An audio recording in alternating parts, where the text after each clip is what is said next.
Are you perhaps unintentionally taking a supplement that might lower your testosterone? I don't know if you've ever seen the claims that melatonin, a very common sleep supplement, might actually lower your testosterone. And it might be a good idea not to consume melatonin if you want to maximize your testosterone. In this video, I'm going to separate exactly the facts and the myths when it comes to melatonin and testosterone optimization. I'm going to show you multiple human studies in various doses what melatonin actually does to testosterone and prolactin. And I'm also going to show you exactly how to maximize your melatonin naturally without having to take supplements. Before we dive in, be sure to get my masterclass on how to maximize your testosterone naturally. If you would like me to help you with a male-specific problem, be sure to book your first call, link is in the description below. Let's dive in. This is the study showing that injecting melatonin into hamsters lower testosterone. You can see boom, boom, boom, it lowers, almost halves testosterone when you inject melatonin into hamsters. Also, when you give animals melatonin, it significantly lowers testosterone compared to control. So there's a few studies in animals showing that giving melatonin might lower testosterone. But let me show you some human evidence exactly what happens in various doses. In this study, they used 3 milligrams for 6 months and it didn't lower testosterone or estradiol. Now, there is some evidence to suggest that melatonin is an aromatase inhibitor, but unfortunately, according to this study, it does not seem to lower estradiol, except in 2 men. So the black column is a melatonin group. And you can see only in 2 men did melatonin lower estradiol. In all of the other groups, estrogen was more or less the same. And then also testosterone was more or less the same in all of these subjects. There was like no difference from 3 milligrams of melatonin for 6 months. Then we have 6 milligrams for 1 month. We got baseline, LH, testosterone. Then we have the placebo testosterone and the melatonin and testosterone. The LH for testosterone, right? You can see LH didn't drop between baseline and melatonin, and testosterone went up slightly but it's like so non-significant. So 6 milligrams for 1 month doesn't lower testosterone. Then we have 100 milligrams of melatonin daily for 8 days. It didn't lower testosterone, but slightly lowered LH. So you can see testosterone remained exactly the same here for 8 days. Then they injected these guys with testosterone propionate, and you can see that it spiked and then dropped again. And then you can see plasma LH here. The black dots here is the melatonin. So the LH was slightly lower, which could actually be a good thing because it means that it's enhancing the sensitivity to LH. So it enhances the Leydig cells have a sensitivity to LH. And when the Leydig cells aren't sensitive, LH needs to go up to enhance the signaling. So the more sensitive the Leydig cells is to LH, the less LH you need. So this is what this could actually indicate. And then also, very interestingly, TRT lowers melatonin. So these were the hypogonadal group, the melatonin in the hypogonadal group up here. And then giving them testosterone, not even a high dose, like normal, like lowish dose, just to resolve hypogonadism, significantly lowered melatonin. And I think this is what's involved, or one of the things that's involved for guys that are hypogonadal, have low testosterone, why they are fatigued. And so giving them testosterone lowers melatonin back into the normal range. So melatonin can actually most likely help to increase your testosterone instead of lowering. There's a few mechanisms. So deleting the melatonin receptor impaired testosterone synthesis by inhibiting steroidogenic gene expression. Right, so they injected these animals with HA gene. You can see how testosterone increased, but then they deleted the melatonin 1A receptor, the 1B receptor, and then both of the receptors.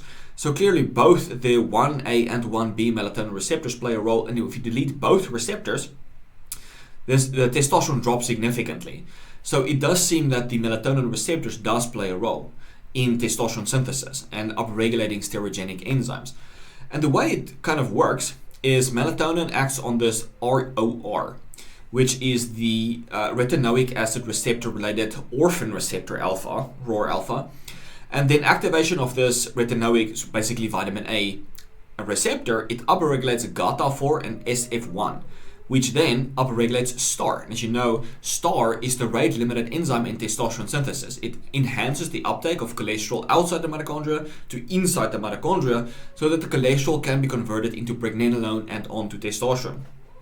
So melatonin is involved in increasing CAMP, which stimulates STAR, and then melatonin also creates ROR or stimulates ROR to upregulate STAR. right? So it does seem to play a role in testosterone production. Lastly, melatonin acts as an antioxidant and prevents Leydig cell death induced by oxidative stress. So as men get older, their antioxidant defense systems in the body drop, so they get more oxidative stress, more inflammation, and this damages the Leydig cells. And this reduces the sensitivity of the Leydig cells to LH, so they need higher levels of LH. So at first, you might have normal levels of testosterone but high LH, and then over time, LH and testosterone drops. Right? You might have normal low LH, but then rock bottom testosterone. And so melatonin, by acting as a powerful antioxidant, can help to prevent this, right? But there are many sites other than the pineal gland that can actually also create melatonin. You don't need to supplement melatonin to get these benefits. What about prolactin? Can melatonin increase prolactin? Some people think that melatonin is the hormone of darkness and you should not be having high levels of melatonin and stuff like that. What about prolactin?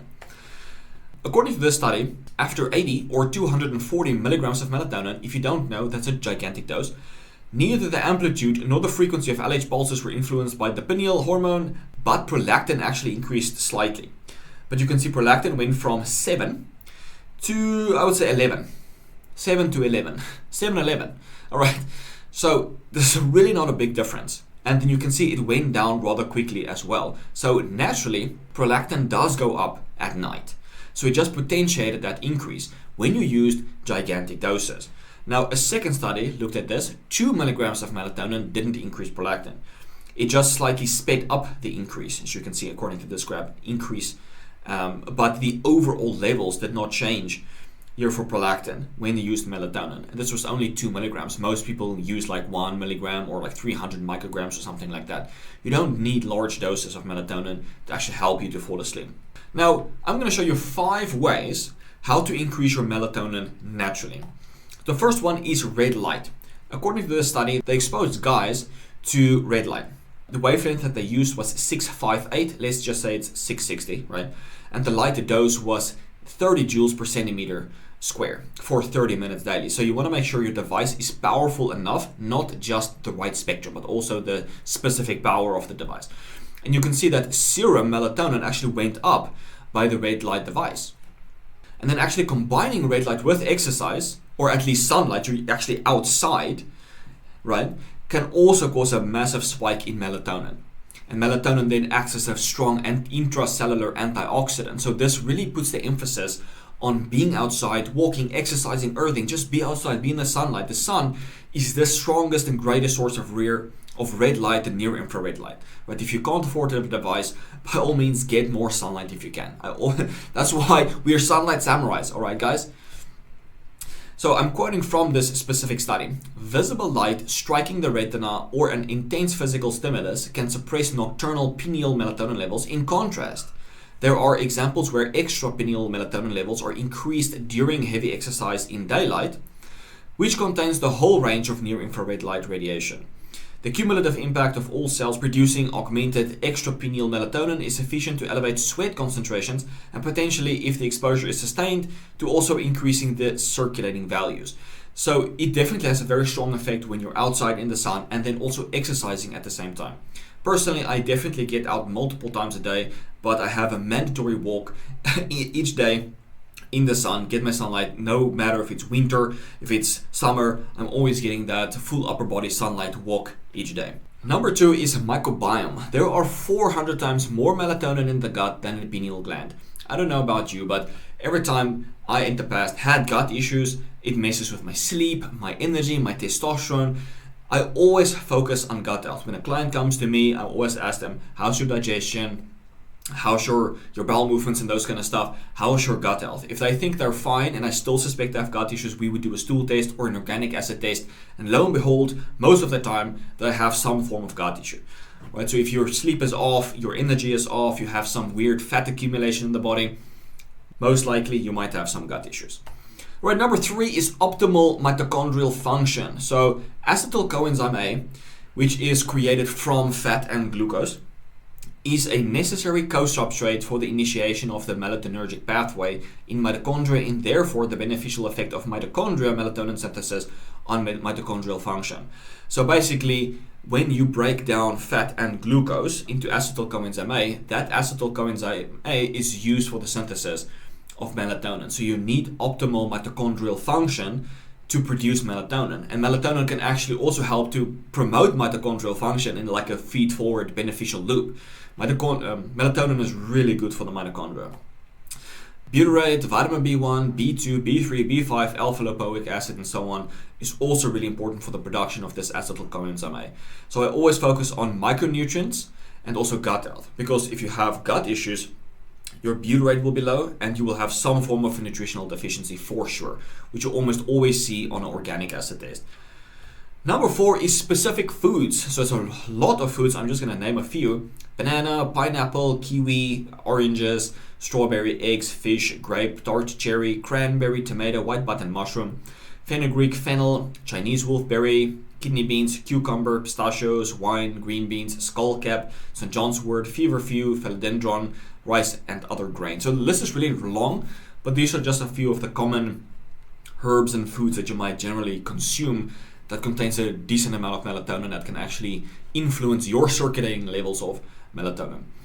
Number 5 is fixed nutritional deficiencies. Right? The studies have shown that when someone has a magnesium, zinc, vitamin A, selenium, or B6 deficiency, they can't create sufficient levels of melatonin. Now, I would suspect that all of the micronutrients are involved in melatonin synthesis, just as they are in testosterone synthesis, dopamine synthesis. So you need all of the vitamins and minerals to be healthy. Right? So I always focus on diet, nutritional deficiencies, and gut health. Everything that I teach you how to do in the Testo Launch course. So if you want to maximize your diet and lifestyle, get that course, because that's the exact blueprint that will get you to your end goal. So number 5 is nutritional deficiencies. Make sure you eat a nutrient-dense diet. So there you have it. Melatonin does not lower testosterone or increase your prolactin, but still for me, I personally would not use melatonin. I've used it before in the past. It makes me really groggy, especially the next day as well, even in like really low doses. I don't really feel the need to experiment with it. My sleep is really good. I would rather focus on being outside, exercising, getting lots of sunlight, earthing, eating a nutrient-dense diet, optimizing gut health, like the basic stuff. When you optimize those, your own melatonin production in the pineal gland, but also in other cells of the body, is automatically optimized. You don't need to supplement it. But if you do supplement it, don't worry about it. It's not going to lower your testosterone or increase your prolactin. And lastly, be sure to get my masterclass on how to maximize your testosterone naturally. And I will check you in the next one. Cheers, guys.